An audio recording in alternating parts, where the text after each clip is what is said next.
The US government banned lead-based paint in 1978. So you might think that for the most part, this toxic substance is a thing of the past.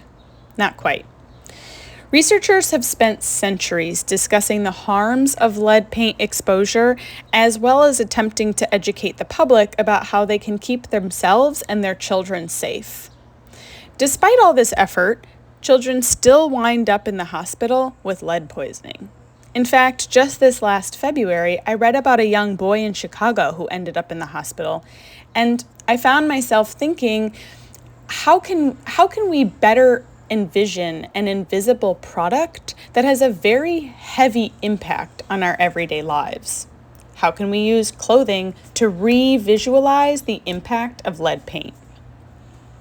To achieve this, I designed a jacket with two large pockets that are meant to be filled with metal bearings.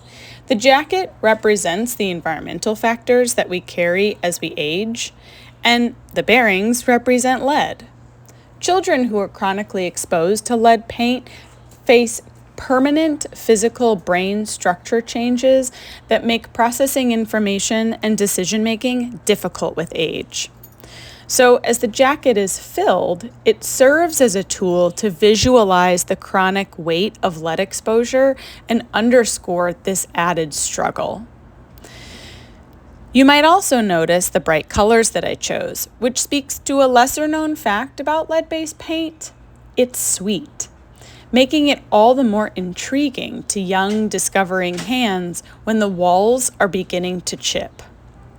My hope is that by using this jacket and transcending the screen, I'm able to offer a multi-sensory experience that will only deepen our understanding of the lifelong effects of lead paint.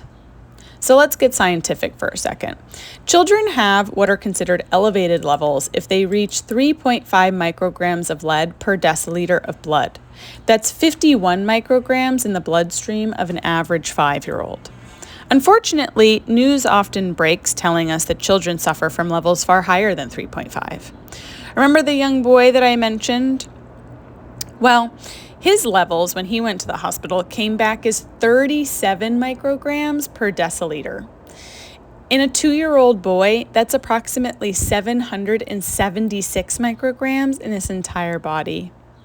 For there being absolutely no level of lead that's safe for human consumption, this boy's brain will inevitably face the consequences of inadequate attention given to lead-based paint abatement by the US government, as well as neglectful and irresponsible landlords. Now, clearly, this data physicalization isn't the entire picture of lead-based paint or the data behind it. So I encourage you, once it's up, to visit my website on the Parsons website, and you'll be able to learn more about the jacket, its meaning, as well as the status quo of lead paint in New York City, and identify some of the populations that are most at risk.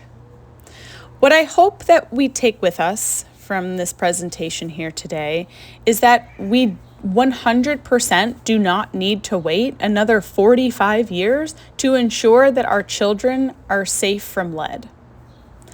Because it might be surprising, but together we 100% have the power to lessen the weight of lead-based paint.